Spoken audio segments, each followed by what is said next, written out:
Disclaimer: all content on Eazy-Tech solutions is intended for educational purposes only. We do not promote or encourage any illegal activities. Our aim is to raise awareness and help viewers stay safe online. Please use the information responsibly. Okay, so welcome back to this video. This is a practical session where I will be showing how to build this particular online banking video you just watched. So I will try my possible best to make this video as simple as possible. All right. So first of all, start by showing you how to get your domain name and hosting, because that's the first thing you need to acquire when you want to build a website. You need to first of all get your domain name and then get your hosting also. So to do that, we'll be using these particular websites. Namecheap, we'll be using Namecheap to get our domain name and hosting. I'm going to demonstrate how you can get your hosting and domain name from Namecheap. Okay, so once you are in Namecheap, you need to first of all create an account. So as you can see, I've already created my account on Namecheap and I'm logged in already. So what you need to do is to search for the particular domain name you want. Let's say I want to use this particular domain name. Okay.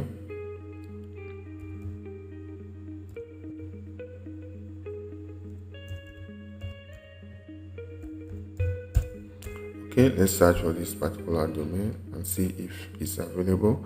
So when creating a bank website, the mistakes some people do is that they will add bank to that particular website. That's very wrong. If you want to create a bank website, you don't need to add bank to that particular domain name. That will make them suspend that particular site easily. All right, so you can use any other name, you can use any neutral name, but don't make the mistake of adding bank to that domain name. Okay, that's a red flag. Okay, so once, as you can see, this particular domain name is available, so what we need to do is to add to cart. Click on add to cart. Oh, okay, it's available, but we are not allowed to purchase this domain name. As you can see, it's telling us to contact support, and once you contact support will be asking for some kind of verification document and other stuff. So I don't want to go into that, so let's just choose something different. So let me just choose something random. We are not buying the domain name after all, so this is just to show you guys the process you need to take when you want to purchase your domain name. Okay, so let's click on add to cart. Okay, so let me just use something different.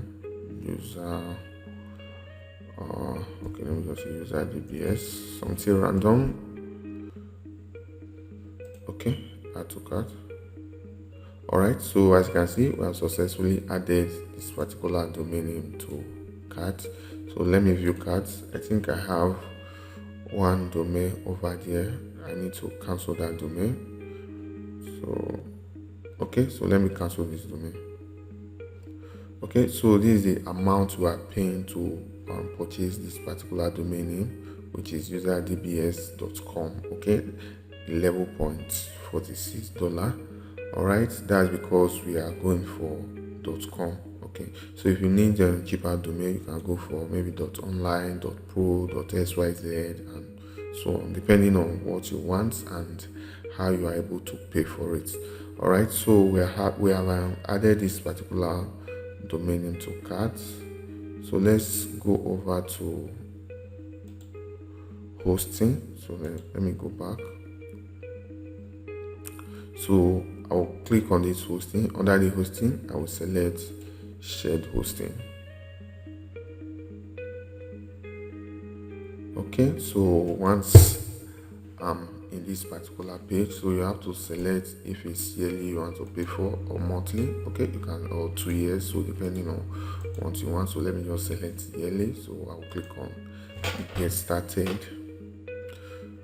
So this is the total amount I'll be paying, which is $34.34, which is for the domain name and the hosting. All right, so you see it's a one domain name. So I have this particular domain name, it will be the domain name that will be added to the hosting. So that's why you are seeing it automatically showing here, because both of them are in cart right now. So this is the amount that I will be paying for the two services that I will be purchasing. So all I need to do now is to click on add to cart.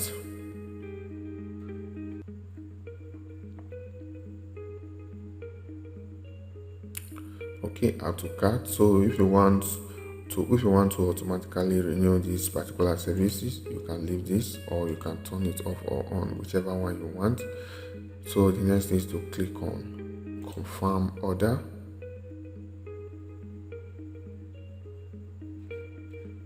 Okay, so this is where you need to put your payment information. So you need to put your credit card information and so on and so forth. So after you are filling your credit card information, you just click on pay now. Okay, so pay now. Okay, unable to process request. So okay, you need to accept their terms and conditions. So I'll click on accept, then I'll click on pay now. So once you pay now, you will see your order will be processed, and you will be able to your order will be processed and confirmed. Then you will Namecheap will send you your cPanel information, which you use to log in your cPanel dashboard. All right, so we are not confirming this order right now because we don't need it. I already have a hosting and domain name that I will be using for this particular video, so I don't need to purchase new ones. Okay, so once you have purchased your domain name and hosting, then the next thing you will do, okay, let me just show you something. Okay, let me go back to my dashboard. Then I will click on hosting list.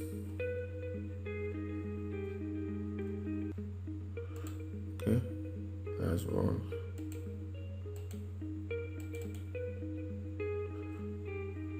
Okay, so click on hosting list.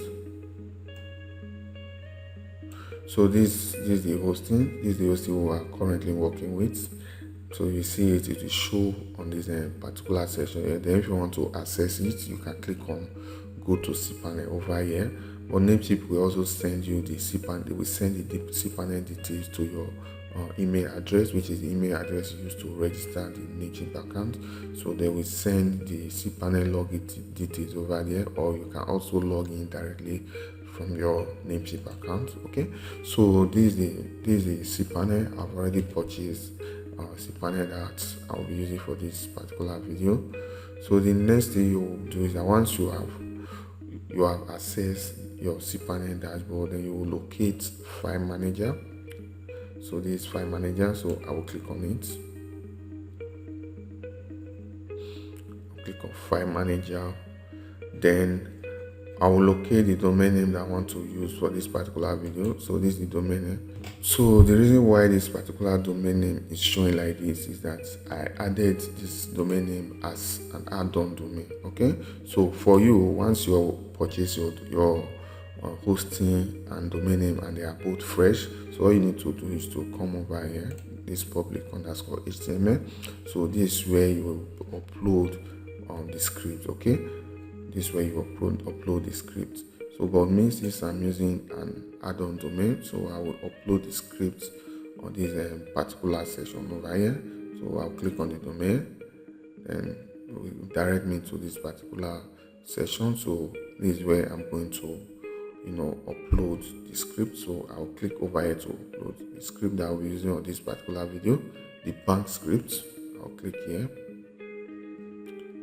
Then I will come over here and drag the script. So this is the script over here. Come over here and drag. Then I'll drop.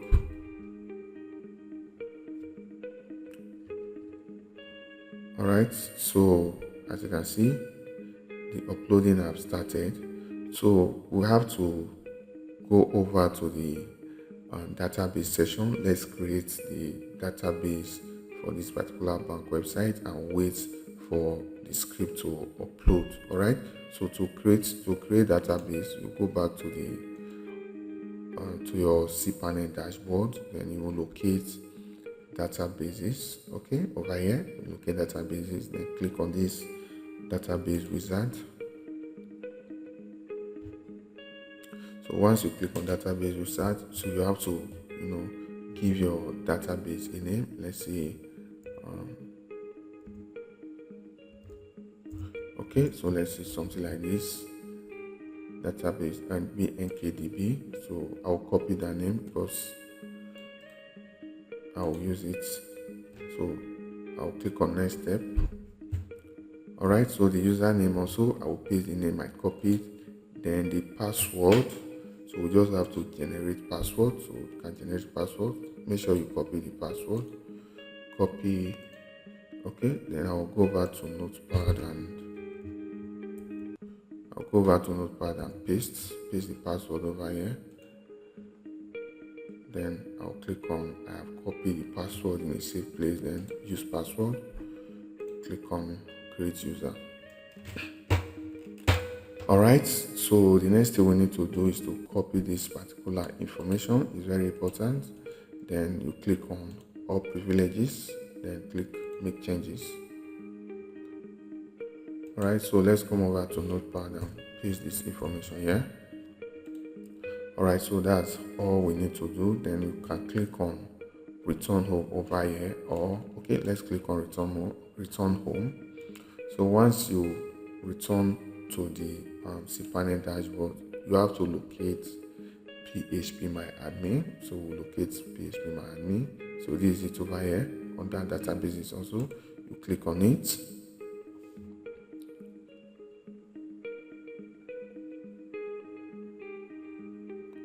So you click on it. Once you click on it, you can come over here and locate the particular database we just created, which is this one, nkdb. So you click on it. So once you click on it, you locate import. Alright, so import. Once you click on import, you have to select this particular database. So we have to import this particular database over here. So I'll come here. Once you click on import, you click on choose file. Okay, so this is the database. I'll click on it, then click open. Then scroll down and click import. So you just have to wait for some time for the database importation to complete. So as you can see, import has been successfully finished. 181 queries executed. Alright, so that's all we need to do concerning the database. So let's go over and check our script.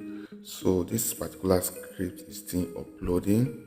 So I will need to pause this video and come back later so that I will not waste much of our time. Okay, so we are done uploading the script right now. So all we need to do is to click on this particular section to go back to the file manager. Alright, so this is the script. So we can delete those other folders right here.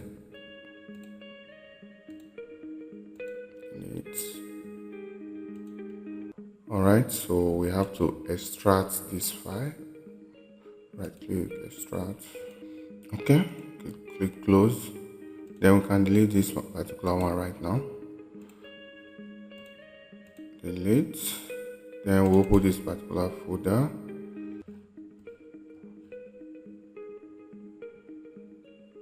Okay, so in your own parts, so to ensure that this particular env file shows up in this section, so there's one thing you need to do. You need to click on this settings side, then make sure you click this show hidden files, then save. Alright, so by doing that, this particular env file will show up.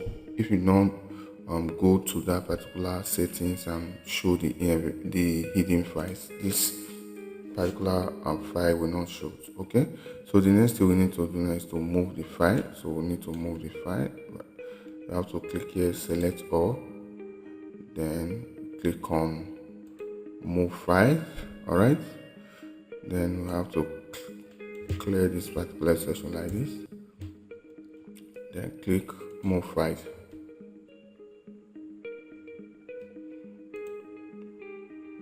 Okay, so we have successfully moved the file. So to configure our database right now, all we need to do is to locate the .env file, then right click, then you click on edit. Okay, so we have to paste our database name and the username, then password over here. So go back to the notepad, then we'll copy the database name, the username. Okay, so we'll paste it here. So the database name and the database username is same thing, so just have to paste it here, then come over here and copy the password, which is this. Copy the password and paste here. Alright, so another thing you need to do is that we need to copy our domain name. So we need to paste our domain name here. So I can do something like this. So this is our domain name. Copy, then come over here and paste. Alright, so once you are done, you come over here and click on save changes. So that's all the changes you need. There's no other configuration. So once you are done with this particular configuration, you are good to go. Okay, so let's come over here now and open our bank website. I'll paste in the domain name here. Click enter. Okay, so as you can see, we have successfully set up the bank website scripts with just few easy steps. All right, so as I said, you don't need to know anything about any programming language to be able to build this particular banking site. So the only settings we need to do is what we did right here. So the next setting and the next configuration will be done from the admin dashboard. All right, so to do that, you just need to type in the domain name /admin /login. Oh, okay. /login. Okay, so this is the admin login page. So we'll put the admin email, which is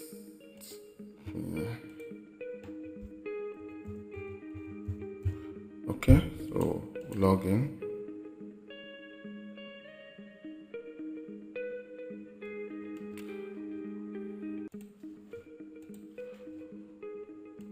Alright, so from this admin and dashboard, this is where you're able to do the SMTP configuration. Alright, that's the only thing you need to do here. You need to set up the SMTP configuration. So if you want to change the bank name, so you do that here also. Just locate settings, there from settings, click on app settings, so you can change the bank name here. Then you can also change the bank logo over here. Alright, then we have the transfer code, so you can change the transfer code messages over here. You can turn off the transfer code and any of the transfer code that you want to turn off, if it's the COT, Swift code, or IMF code, so you can turn off whichever one you want here. Okay, so let's go over to this section. This is where you set up the SMTP configuration. Okay, so this is very important, because if you don't set up this SMTP configuration properly, this particular site will not be able to send email notification. Okay, so to set up the SMTP configuration, here is what you need to do. So we'll go back to the admin dashboard and to the cPanel dashboard, then we'll locate email. All right, so we need to create email account. So you click on email account. Alright, so from the email account, you click on create. Alright, so we'll select this particular domain name we are working with. Then we'll say, let's say mail. Okay, you can name in anything you like. So let's say mail at carewaresupport.com. Okay, then the password let's just use the same password we used before. So let's use this password. So I'll come here and paste this password, then I'll click on create. Okay, so this is the email we are working with. So I'll copy this email, then I'll come over here and paste here. Okay, so you can decide to change this particular email from, so you put the website name over here, then the SMTP host. So I'll do something like this. Okay, so this is the SMTP host, then the SSL, you leave this particular one like this, then there's an SMTP username, so I'll paste the email here also, then the password, I'll come over here and copy this same password, copy this password and paste. Alright, so once you are done with that, you scroll down and click on save. Okay, so that's pretty much everything you need to do to set up this particular online banking script. It's very easy. Once you follow the steps properly, you're able to do everything without without having any issue. Okay, so thank you very much for watching. If you need this script, you can reach out to us with the number on the description of this video, then or you can also use the link on the description of this video to download this particular script. Okay, so if you want me to create this online banking for you, you can as well reach out to me with the number on the description of this video, okay, or the or my Telegram link. So you find all the link in the description of this video. Thank you very much for watching, and please, if today is your first time of coming across our video on YouTube, subscribe and click on the notification bell so that whenever we drop videos on our channel, YouTube will notify you. Okay, stay blessed.